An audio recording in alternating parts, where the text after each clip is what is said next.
اللہ فرماتا ہے حضور آخری نبی، سرکار نے خود فرمایا میں آخری نبی، لیکن اگر کوئی بدبخت کہے کہ حضور آخری نبی نہیں، کسی اور کے بارے میں کہے کہ وہ آخری نبی ہے، تو بتائیں میرے سرکار علیہ السلام کو کتنی تکلیف ہوتی ہوگی۔ اگر ہم یہ کہیں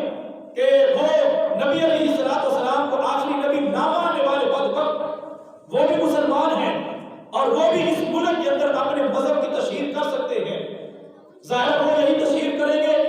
ہر مسجد میں، ہر جمعے میں، ہر جگہ اعلان کریں گے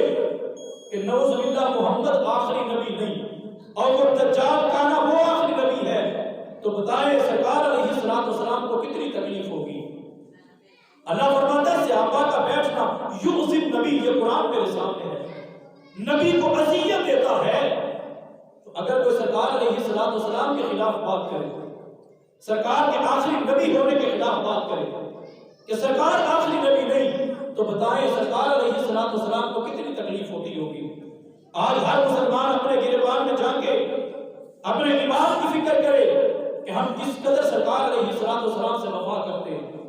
ہم کس قدر سرکار علیہ السلام صرف نعرے لگاتے ہیں یا عملی کردار بھی ہمارا موجود ہے۔ آج کوئی بات ہو تو ہم مر مٹنے کے لیے بھی تیار ہو جاتے ہیں،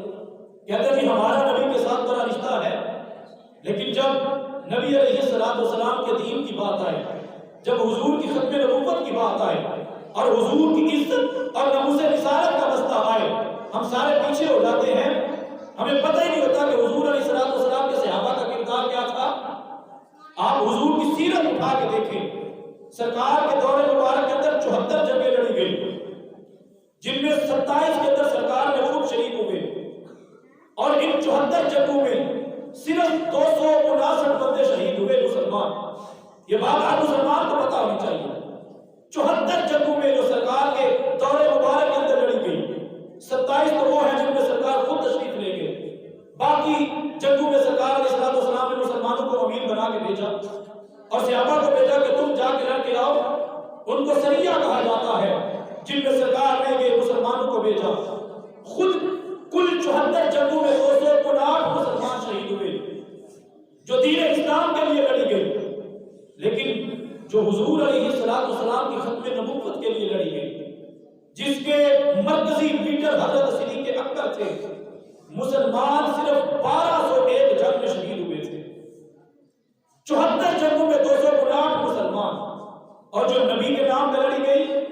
اور اس بدبخت نے کہا تھا کہ میں مسلمان کذاب کے خلاف کہ میں آخری نبی ہوں، صدیق اکبر نے سارا لشکر تیار کر لیا، 1200 مسلمانوں کو شہید کروا دیا جناب صدیق اکبر نے۔ لیکن آج محمد کو سمجھ ہی نہیں آتی، آج لوگ مذاق اڑاتے ہیں، آج لوگ باتیں کرتے ہیں، پھر کہتے ہیں کہ ہم صحابہ کی طرف سے زندگی پہ زندگی گزارنے والے ہیں۔ صحابہ کرام تو برداشت نہیں کرتے تھے کہ جو نبی علیہ السلام کے خلاف بات کرے۔ 1200 مسلمان جناب صدیق اکبر نے شہید کروا دیے، جن میں 700 حافظ اور قاری تھے۔ ظاہر قرآن کی سورت میں تو موجود نہیں تھا، ان کے سینوں میں موجود تھا۔ اس تمام چیز کو پسے پشت ڈالتے ہوئے 700 حافظ اور قاری جناب صدیق اکبر نے شہید کروا دیا۔ ٹوٹل 1200 مسلمان صرف نبی کے نام کی خاطر صدیق اکبر نے شہید کروا دیا، اور دنیا کو بتا دیا کہ یہ ختم نبوت کا مسئلہ ہے، یہ حضور کی ناموس اور حضور کی عزت کا معاملہ یہ ہے کہ اگر حضور کے خلاف کوئی بات کرے پھر ہم نے اپنی جانوں کی حفاظت کر کے کیا کرنی ہے۔ اگر ہماری جان، اگر ہمارا مال، اگر ہماری اولاد حضور کے نام میں قربان ہو جائے تو اس سے اچھی تو موت ہی کوئی اور نہیں ہو سکتی۔